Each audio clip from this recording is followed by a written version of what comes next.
yéen a ngi ànd ak seen portail Baol Média nekk fii ci Mbàkke Bawol ngeen ci am bépp actualité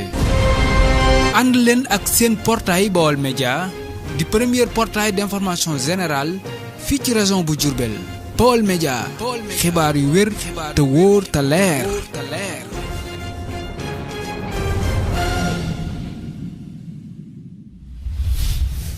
Serigne Mbacke Abdourahmane bokk ci commission bu yàlla wàllu culture daayira bi waaw téere bi de fi mu ne nii bu dee li ñu tax a daje tey ñaari téere la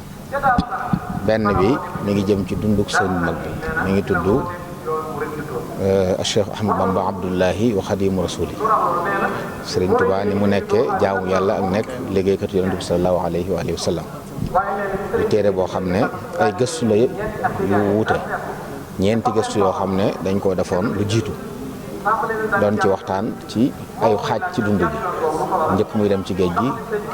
lu aju biir géej gi ak bi mu nekkee gànnaar ak bi mu nekkee résidence surveillée ci Sénégal diggante ci yeneen njaareen yooyu lañ dajale nag gën ko xóotal gën koo faram-fàcce ba génne ko ci téere boobu nga xam ne mat na juróomi téeméeri xët moom la ñuy gaaral ni tey. xam nga dañuy mottali ñun dañuy sof ci li kàngam yooyu defoon ndax kàngam yooyu li ci ëpp ku ne daa am wet goo bind ñii dañoo bind ay jaar-jaaram ñii bind ci ay karamaatam ñii bind ci xasida yi nga xam ne an wet gu ne daal ci lañ gën a jëme yitte ñun nag daayira bi di mbooloo moo xam ne yitte yooyu yëpp lañ bëgg a boole nga xam ne téere bi lu tasaaroo woon ci téere yooyu mi ngi ci lu tasaaroo woon ci téere yooyu moom lañ boole ci téere bi kon xëy na li ko wut la yeneen yi mooy téere yi ci des yu ci daa am genn wet gu mu gën a féete jàng wetuk taarix kese kii jàng wetuk xam-xamu sëriñ bi kese kii jàng ay cosaanam kese téere bi na ñëw boole yooyu yëpp waaw kon jàpp nañ ne ngir am delluwaay boo xam ne benn lay doon gëstukat bi mën cee dellu yooyu yëpp mu fekk ko ca dañuy gis ne amutoon ci jàpp yi amutoon ci saxaab bi moo tax ñu def ko. fii muy waxee yéen ñu ngi koy tekki tubaab français te incha allah danañ ko tekkiwaat ci anglais kon arab bi moo njëkk ndax moo cosaan ndax sëriñ bi ñu ciy waxtaanee lim bind lépp ci arab la ko bind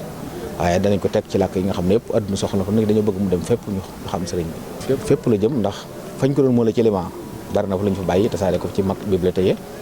Cheikh Mouhamadou Bassir mi bu yàggul génn na fi ak tournée bu yaatu ci Europe ak ci lenn ci réew yi Asie fu mu dem yóbbaale na ko fa daanaka dañoo bëgg mu tas fépp bibliothèque yu mag yëpp incha allah danañ ko fa yóbbu te tam am na yu njot dem sëriñ Mouhamadou Mountakha it gan ñi fi ñu ñëpp kuy dem dal la ci jox nga yóbbaale. xanaa téere bi juróomi téeméeri xët mooy 500 pages juróomi téeméeri xët la. dunduk sëriñ bi njëkk muy dem ci géej gi comme ay cosaanam ba nim demee ci géej gi loolu benn partie la tukki géej gi boppam dafa xew fu mu jaar yi ko sabab ci zahir ci bàttin yooyu maa ngi ca ba ñibbisi gi nekk gànnaar la xew gànnaar ak la sabab gànnaar ga lépp mu ngi ci téere bi ak nekkam ci yéen ak njaareem ba dañu bisee Touba ñu yokk ci nag ay mulxaqaat yenn yi ay photo la yenn yi ay seere yoo xam ne borom xam-xam yu bari yu mag ñoo ko seere ci moom yenn yi ay desiti bibliothèque bi mu amoon ci njaareem ak Touba nga xam ne téere xam-xam yu mag mi ngi ak nag bi mu daan bind téere yi muy dellu référence yi mu daan dellu dajal nañ ko fenn yi ñi xam yëpp ñu tudd leen moom lañ am yaakaar ndax jàpp nañ ne ñi nga xam ne ñoom ñàkk xam moo taxoon ñu doon bind loolu danañ ko saafara ndax wutal nañ leen delluwaay boo xam ne mën nañ caa dellu am na ki nga xam ne nag yeneen yéene la am moom itam bu bindatee am na lu ne ci wet gi luy wet dina lim bind bu wuuteeg loolu ñu xam ne wérul loolu mooy njëriñu téere bi. Je m'appelle Sokhna Farmata Lo, je suis membre active du Daïra Rawdu Rayaahin. Je fais partie de la commission relations extérieures du Daïra. Ce qui nous réunit ici aujourd'hui est la présentation du livre donc édité et publié par le Daïra Rawdu Rayaahin qui s'intitule Cheikh Ahmadou Bamba, esclave de Dieu et serviteur du prophète Mohammed sallallahu alayhi wa sallam. Donc c'est un ouvrage dans lequel le Daïra revient largement sur l'itinéraire du Cheikh, sur ses enseignements et sur ses relations avec ceux qui ont eu à l'exiler de son vivant naturellement. À propos du contenu du livre, nous pouvons dire qu'il est très large. Alors c'est composé essentiellement de 4 parties. Alors la première partie concerne la vie du Cheikh avant l'exil. On en parle largement ici au Sénégal. La deuxième partie donc revient sur l'exil de Cheikh Ahmadou Bamba en mer, parce que vous n'êtes pas sans savoir qu'il y a eu l'exil en mer et l'exil terrestre, donc qui constitue l'état l'étape de Mauritanie et qui est d'ailleurs la troisième partie donc de cet ouvrage majestueux. La quatrième et dernière partie donc concerne la résidence surveillée à Diourbel, donc là où finalement il va rendre l'âme et être amené par sa famille à Touba. Alors ce qui a incité le Daïra à faire la publication de cet ouvrage est que il y en a beaucoup déjà, mais pas tellement qui sont de cette envergure, donc qui retracent pratiquement tout l'itinéraire du cheikh, en commençant par sa vie avant l'exil, sa vie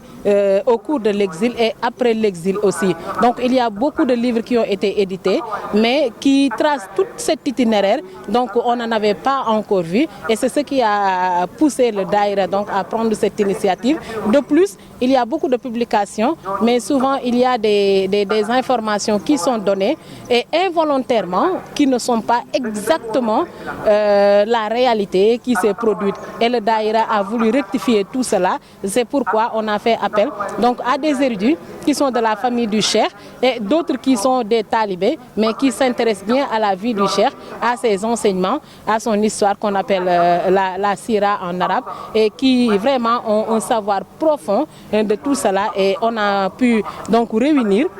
toutes les informations venant de ces personnes ressources et bien reconnues donc de la Mouridia, donc pour faire cet ouvrage. Alors comme toutes les publications de Raoul de Rayaahin, on sait que la langue première donc c'est l'arabe, mais pour toutes les publications qui ont été déjà faites depuis 2010, donc il s'en est suivi une traduction en langue arabe et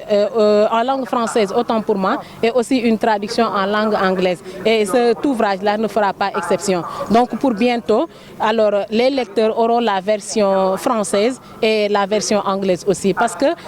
l'enseignement du cheikh, l'enseignement de la vie du cheikh et de son œuvre doit être propagé à travers le monde entier. Il n'est pas donc normal que l'on reste simplement sur l'arabe, et c'est ce qui pousse donc à un projet qui voudrait donc et qui est déjà en cours. Il reste seulement l'édition et la publication, mais c'est déjà en cours parce que la traduction est en train de se faire, et aussi par des gens bien donc informés et donc voilà, qui s'y connaissent bien dans les différentes langues qui vont intéresser le Daïra, à savoir le français et l'anglais. Le nombre de pages c'est un ouvrage de 501 pages. Voilà, 501 pages réparties en 4 parties comme nous l'avons déjà dit tout à l'heure. La première partie concerne la vie du cheikh avant l'exil. Avant l'exil, donc sa vie ici, donc à Touba, donc à Darussalam et partout où il a eu à être. Alors la deuxième partie concerne l'exil en mer, Yoonu Géej gi comme on l'appelle. La troisième et avant-dernière partie, c'est l'exil terrestre, Yoonu Jéeri ji comme on l'appelle. Alors ça concerne surtout l'étape de Gànnaar, l'étape de Gabon comme vous le connaissez déjà. Et la quatrième et dernière partie concerne donc la résidence surveillée à Diourbel, parce qu'au retour d'exil donc il a été assigné donc en résidence surveillée à Diourbel jusqu'à son rappel à Dieu en 1927. yéen a ngi ànd ak seen portail Baol Média nekk fii ci Mbàkke Bawol, ngeen ci am bépp actualité. ànd leen ak seen portail Baol Média di premier portail d'information générale fii ci région bu Diourbel. Baol Média, xibaar yu wér te wóor te leer.